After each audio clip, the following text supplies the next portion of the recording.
So I'll start from a manuscript called Haigun de la Serna. It's a Japanese form, part prose and a little haiku-like poem. They all start with an epigraph by Ramon Gomez de la Serna, who wrote these aphorisms or gregarias. Some of them are very clever. And it was inspired by this ultrasound, which turned into my youngest daughter, Ella Roque. And I kind of looked at it and I thought, she kind of looks like a constellation. And someone said, that's kind of where she is now, isn't it? So I wrote Stellar, Ella, the subtitle. And the epigraph is, ships sail so far away, even farther, that their smoke is no more than the distant signal of a marine volcano. And further still the cosmos, and in the cosmos the soul that would be Ella, stellar, she, her, no podemos hacerlo sin ella.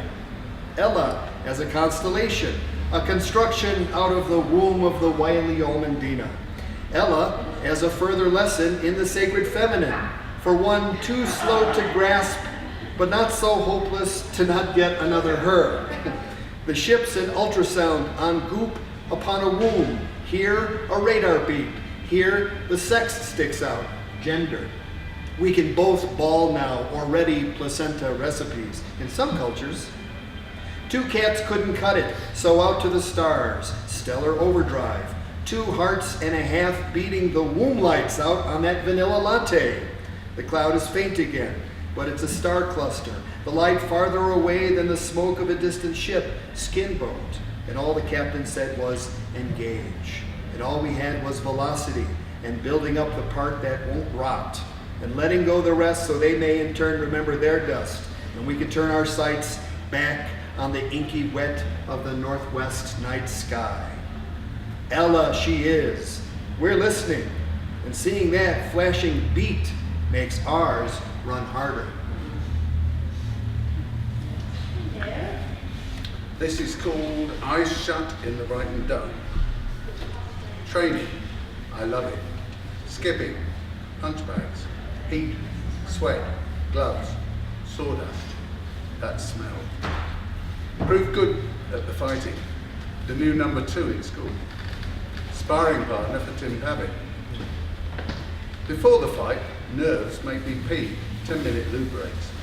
The dark, thick-set, approved schoolboy watches me, eyeing a posh walkover in wire specs. A mistake. Adrenaline is pumping. The fight starts and finishes in a windmill of my punches. Some of the punches land. The judges give unanimous decision to the boy in the black shorts. He comes over. Thought you beat me. A handshake. It was close. Shaded on style. The press photos show skinny white limbs, gloves fading, eyes tight shut. On the bus home, we learned Pavitt won in 60 seconds, stopped his opponent, broke his opponent's jaw, broke his own knuckles, would have been national champion. Outside the ring, Fury still defeats me. Fury then tears. Wicks urges, hit out before the red mist descends. Evans, tormentor, Vickers' son, Welsh, aggressive, mad, throws darts, which just miss, stabs a penknife between George's legs in bed, misses his crown jewels by half an inch. Sorry, I'm having trouble reading this. My glasses, I've got my reading ones on. I'll have to take them off. Corners me in the brew room, jeers, one time too many. My half-drunk glass of water soaks it. I hit him, hit again and again. Taffy is no Pavitt, goes down in seconds. Bystanders let me hit on him for some well-merited time. Then pull me off his chest. By magic, piss-taking stops. Confidence radiates. Never need nor have another fight. What if we could find a way to start, to ease the pain in every broken heart? What if we could wipe the slate quite clean of every trace of hate there's ever been? What if no mother's scream should pierce the night? And what if no little child should wake in fright? What a perfect place this earth could be, everyone living in harmony. What if no one ever lived in fear, and every street was safe for walking here? What if the lion lay down with the lamb, all together in the promised land? What if the bombs should cease to rend and burn? What if each soldier's face should homeward turn?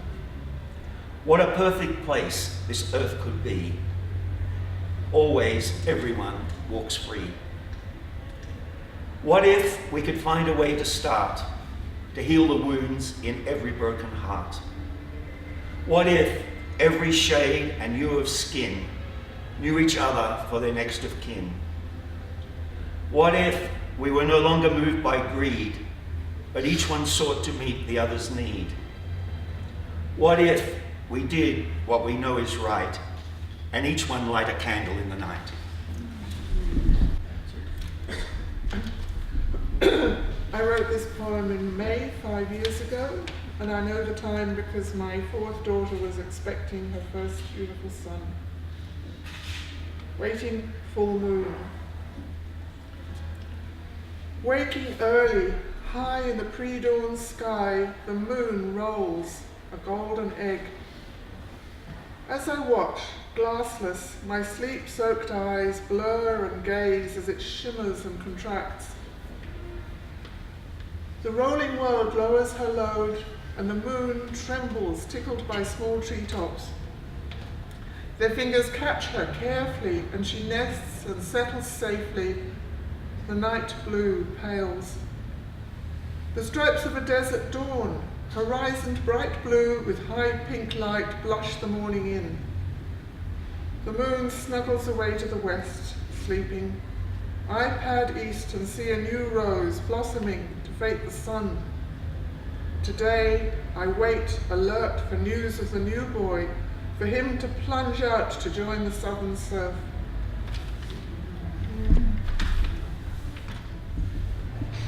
Put out the mind like a spark from a fire that's been burning a hole in my shoes. Let other fires burn. There's beans that need cooking. Potentialities on slow boil, dissolving my turmoils in oil. Essence of dissatisfaction taken homeopathically, in order to learn to appreciate the dullest of circumstances.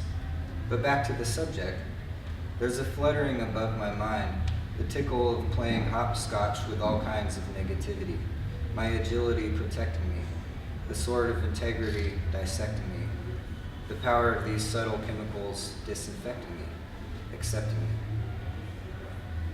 I'm going to read another little tiny one.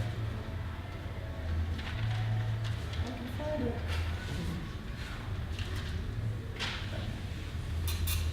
Casting about in the day for green leaves and hay. I'm the bird and the worm, the seed and the germ, the yearning, the mistake, and the learning. What was once so complicated is now not worth concerning.